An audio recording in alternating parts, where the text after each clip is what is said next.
introduce them. Moonlight Romance is going further and further away. Just look at Alan Dare unleashing a powerful run on the stand side. Alan Dare and Vayashri now winning this one. It's Godspeed from Maisha. Maisha and Godspeed. Godspeed has beaten Maisha. And Virtual Wood is the one coming up with a lightning run on the stand side in the blue and white. And she is the daughter of Multidimensional.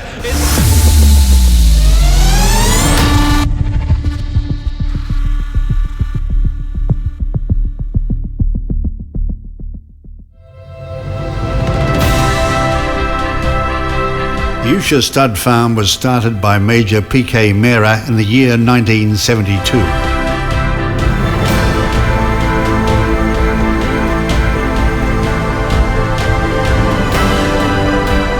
Major Mehra was a celebrated captain in the Indian polo team, who also served as commandant in the President's bodyguard and was an all-round horseman. So the Indian Army has had a long association with horses and horse racing. People who retired from the army or took premature retirement, like my father, for example, actually went into horse breeding and horse racing because that's what they were doing in the army. They were international polo players. And polo playing, equestrian games, show jumping naturally led a person to the sport of horse racing.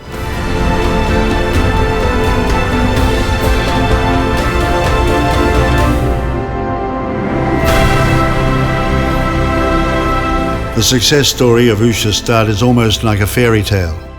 What with the Major starting the breeding operation with only 2 mares in his backyard. Usha Stud has always paved the way for the improvement of the Indian thoroughbred, as is apparent in their stallion roster. Their foundation stallion was none other than the great Grey Gaston, who is the only stallion in India to sire 5 Indian Derby winners in a row from crop sizes of only 10 to 15 yearlings each year.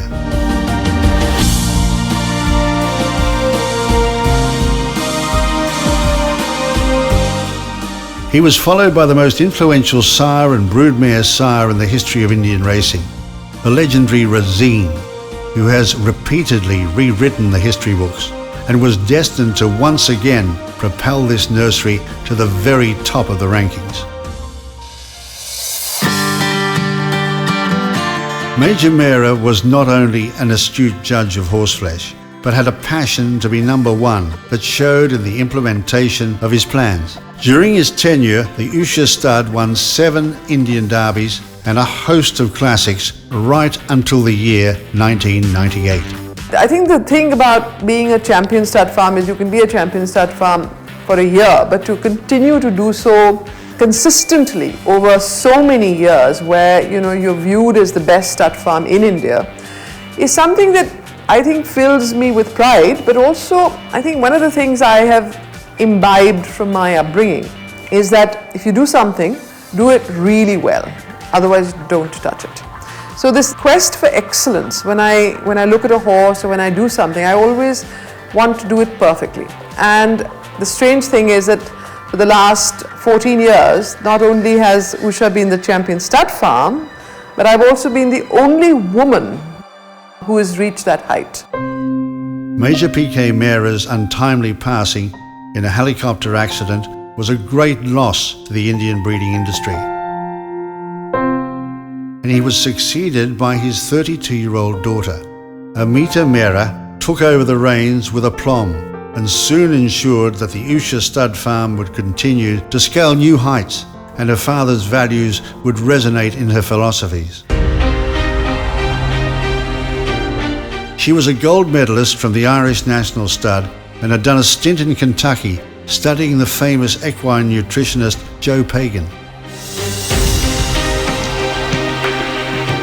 Breeding the best horses in India is the mantra by which this farm lives, and the record books will show that classic success is a habit that they inculcate very seriously indeed.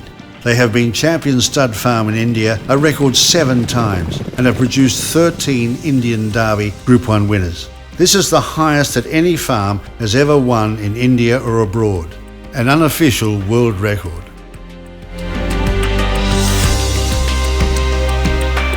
They have also sired 14 Bangalore Derby Group 1 winners and 14 Indian 1000 Guineas winning fillies. This nursery has won over 300 classics and more than 150 Group 1 races in the last 30 years.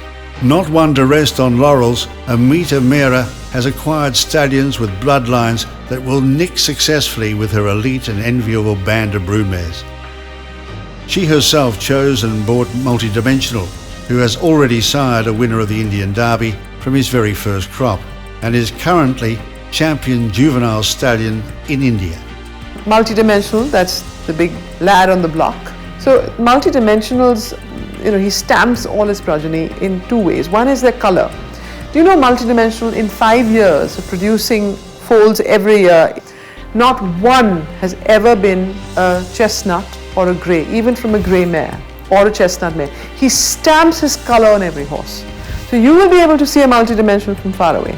Just that dark, that bay, rich bay color. So some they could be dark bay, rich bay, but they will all be bay. So he's got a dominant gene in him. This dominance comes through in his babies too. They are all extremely intelligent and they love to run. You'll see Multidimensional babies are very, very light on their legs, and in the paddock, if you walk into a paddock of China Visit foals, Multidimensional foals and say Steinbeck foals, you will see the Multidimensionals are the first to take off. You just do this and they're off. But they're also extremely alert. The book is divided between them. The major number of horses or mares are given to Multidimensional, then my new stallion, Speaking of Which.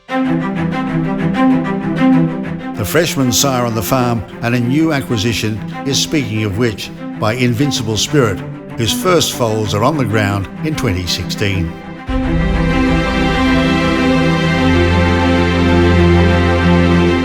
He is quite a character. He's a very intelligent horse. The first thing I noticed about him when I brought him down from the plane, when we got him from the US, and he walked out of the aeroplane, he always looks around him. He knows exactly what's going on. If you talk to him, it's almost like he's listening to you. He's hearing what you're saying. He's so intelligent. That one thing that struck me about this horse was his sweet temperament. He would come in gentle temperament, but high intelligence. That coupled with both of them in the same horse was a rare combination. And I'd really look forward to seeing what his foals are like.